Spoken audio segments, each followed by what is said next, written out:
it's 2016. I've been married to my husband for a hot minute. But because we waited till we were 150 to get married, I'm like, we need to have a kid like fucking yesterday. So we try and have a kid. We do all the things that my science classes have told me to do. None of it works, surprisingly, which is weird.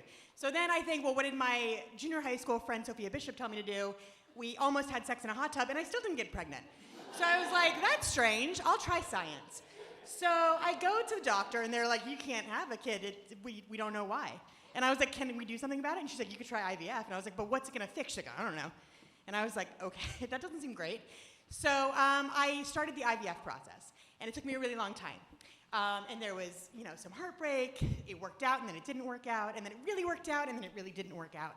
But I really, like all kind of neurotic, middle-aged women, a kid was kind of the focal point of my life at this point. So I was like, I need to have a kid. I'm going to keep just throwing money at the problem.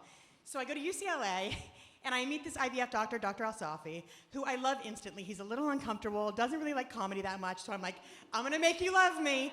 And all I would do is be like, ready to see my vagina again? And he'd like turn bright red and get really uncomfortable, and I was like, you're the man that's gonna get me pregnant. And he did. He got me pregnant. It worked out. And I was thrilled because I love Dr. Alsafi, and the only person I wanted to have a kid with more than my husband was the doctor. So it works out, I'm pregnant, I'm getting bigger and bigger and bigger, and my doctor, Dr. Alsafi, was like, well, what are your labor plans? And I was like, to have one, I guess. And he was like, but what are your intentions? Do you feel like you want a natural birth? Do you want to feel everything? And I was like, you know what? Again, I'm 1,000 years old. I probably want to feel it, because this might be my one shot to have a kid. So you know what? I'm going to go natural. Unless it's too scary, in which case I'm definitely going to want an epidural. He was like, okay, you're labor curious, which I thought was a great way to expand. Labor curious, I thought really hit the nail on the head. So I go in, and I'm very crunchy, as it turns out, and I'm like, we're just going to like see how it feels, and maybe the baby will just come out smiling, and it won't be a problem. Then I got my first contraction, and I was like, oh, this is a real problem. We're not doing this at all. And I was like, fuck, I gotta feel this till I have a kid. And then I was like, no, I don't. I can fight the feeling. Epidural, please. So they wheel him in, they rush in this guy. He's probably 13 years old. I guess Doogie Howser works at UCLA. And he comes in, and UCLA is a teaching hospital, right? So what it does is it's a place for doctors to learn, which is great when they're taking blood. You can poke me in a vein, that's fine. It's great when they're looking at my vagina. As you know, I have a great sense of humor about it. Everyone's free.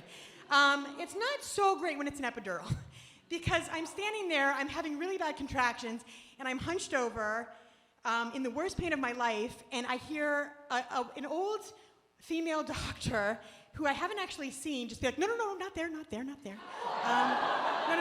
the left. No, left. Okay, you know what, let's take a second. And I'm like, do I want the epidural? And then I get another contraction, and I'm like, yep, whatever you gotta do. I don't care if you stab me 1,000,000 times.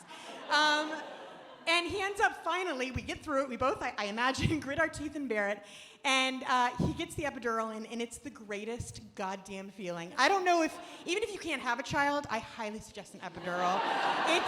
You can't feel anything from the waist down, which college me would have been so grateful for that at points. And it felt so good that I didn't really realize what was happening. I was in labor. By the way, my birth plan was to watch Jurassic Park. So I had an iPad, and my husband was very supportive. I was like, I just want to watch Jurassic Park while I'm giving birth. It'll be a good timing thing. And it really worked out. And I wasn't fully aware of how bad things were. I would push, and I was like, is it okay? And my husband, who at this point is just ashen, was like, everything looks great. And then at one point, I feel like I crapped myself, and I kind of asked the nurse and my husband, I'm like, did I just shit? And they're like, no. And I'm like, oh, I totally did. But I didn't care, because the epidural, it was the best feeling in the world. And my son is born, he's whisked away, and the OB comes in, and she kneels down, she has the little stool, and she goes, oh my God. And I go, what the fuck? What? And she goes, this light is so bright. Can we get that turned down? And I was like, oh, because the way you said, oh my God, she's like, oh no, I have to stitch you up. This isn't great, but you're going to be fine. But it didn't matter, because I couldn't feel it. That's it.